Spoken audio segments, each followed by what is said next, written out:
All right, massive. The 49ers have traded for Chase Young to form the Buckeye bookend or the buckend with Nick Bosa. And I'm here to explain how this is going to help a really struggling 49ers defense because let's face it, the pass defense is what's been horrific over the past couple of weeks against Minnesota and then against the Cincinnati Bengals.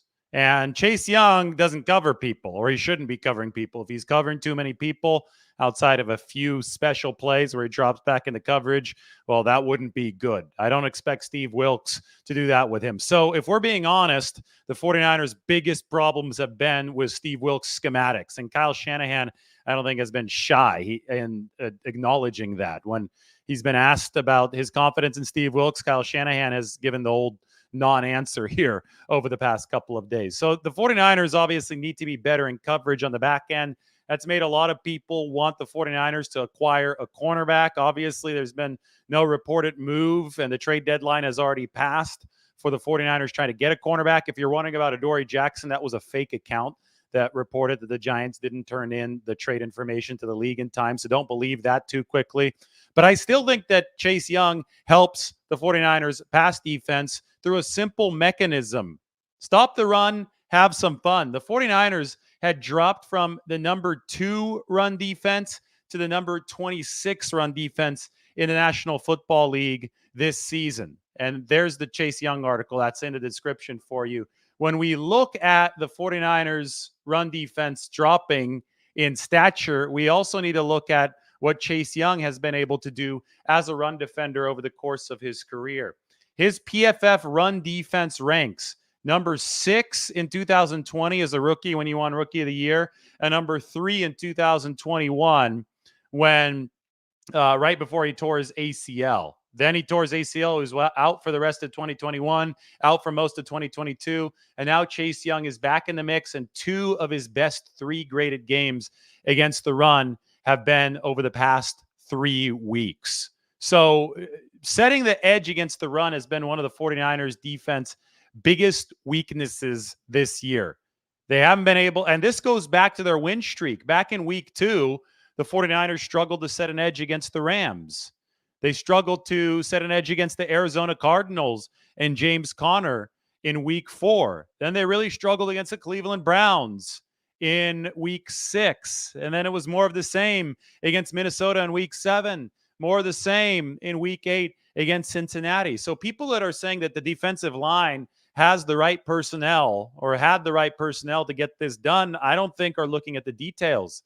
I was saying that the 49ers run defense was struggling far before they started losing. It was a big difference. Number 1 in run defense in 21, number 2 in run defense in 2022. Then it was number 26 so far this year. That has to get better. And I think that Chase Young is a big part of that plan. I would argue they needed somebody like Chase Young. Montez Sweat, really good run defender. He went to the Chicago Bears. 49ers were interested in him. Chase Young, good run defender. The 49ers did acquire him. And I will say that Chase Young is a better pass rusher than Montez Sweat. Here's the Chase Young pass rushing prowess so far this year.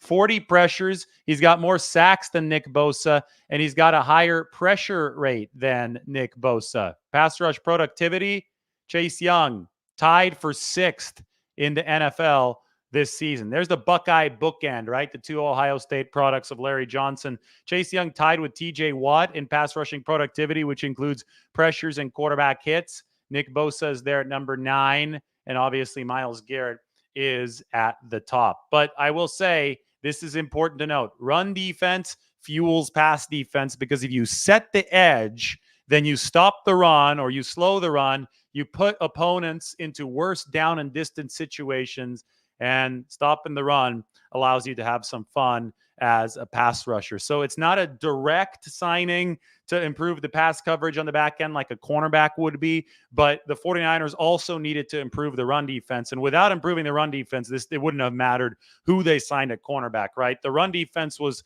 preventing the 49ers from controlling game flow here over the course of their losing streak. So Chase Young should help the 49ers do just that. I'm going to have a 49ers update here in a few minutes for you, but they have signed Jesse Davis, who they believe is going to be the next Daniel Brunskill. Who they hope, I don't know if they believe this, but who they hope is going to be the next Daniel Brunskill as far as versatile O-line play. Jesse Davis is technically on the 49ers practice squad. He's a 32-year-old offensive lineman who has started 72 games in this league at every single O-line position except for center. And with injuries to Trent Williams and Aaron Banks, the 49ers badly need offensive line depth. If Jesse Davis does become the next Swiss Army knife, an effective offensive lineman who could play anywhere like Daniel Brunskill, the 49ers may have just saved their season, because offensive line is at a precarious spot right now with those injuries to Williams, who they hope is going to be back after the bye week, and to Aaron Banks, who has the turf toe, the hyperextended toe, who is going to be out for a few weeks. By the way, to make room for Chase Young, the 49ers released cornerback Anthony Brown. Brown coming off the Achilles last year, former Cowboys starter. 49ers had hoped that he might be the answer at one of the cornerback positions. They got a several-week-long look at him, but I think that they just decided that he wasn't far enough along in the recovery from the Achilles injury last year to make a significant impact this season. So they released Anthony Brown to make room for Chase Young, who's costing only $561,000 this year. Absolute no-brainer for the 49ers. And that's the headline of this article up on The Athletic. Why it was a no-brainer for San Francisco. Only $561,000 this year.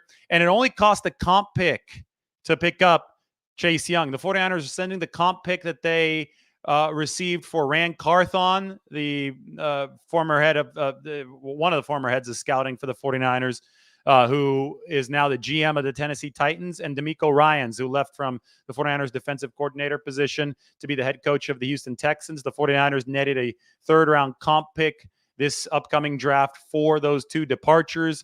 They send that comp pick to Washington for Chase Young, a rental at least for the rest of this season. And if Chase Young walks at the end of this presumed rental, if the 49ers aren't able to re-sign him after this season, well, then Chase Young would probably command a comp pick in return. He's got 5 sacks already. He's got these numbers already, 40 pressures. That means that Chase Young is in position, in line to command a significant amount of money. The more money that he would command from somebody else, if the 49ers don't re-sign him, means the better chance the 49ers have of getting a high comp pick. So essentially, they could cancel out comp picks, right? The 49ers can get the third-round comp pick up to that back, and that's what they traded away to get Chase Young. So for $561,000 of cap space to make the Buckeye bookend, it is a no-brainer for the 49ers, especially since Chase Young has been a premier run defender.